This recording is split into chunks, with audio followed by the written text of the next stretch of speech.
I could print it out on my home printer, and that could be the truth for my deck, and nobody would care otherwise because I have the original Snapcaster Yeah. Mage if you want to like have me play that instead.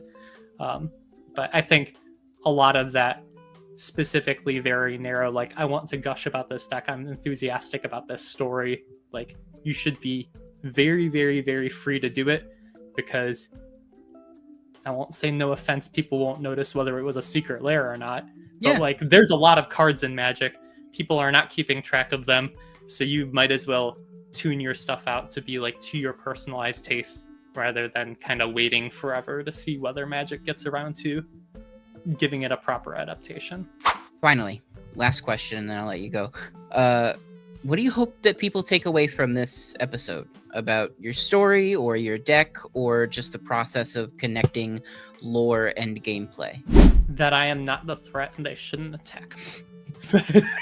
That more serious answer, I think that getting to do this kind of deck building restriction is an extremely, extremely satisfying, whether you're doing it on spell table, whether you're doing it like actually assembling the deck in paper, whether you're doing it on some kind of online platform where you don't necessarily need to commit as much financially to playing the deck that you would otherwise build in paper for X number of dollars.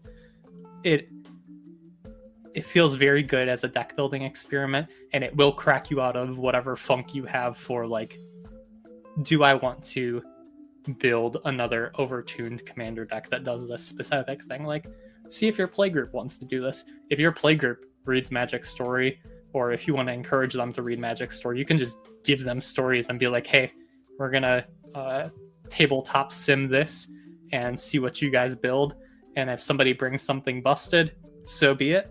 But at the same time, like, just have fun and experiment with Magic Story, because it is a very, very rich vein for you to find both emotional connection and that kind of deck building connection that kind of gets lost in the day-to-day of how people talk about Commander.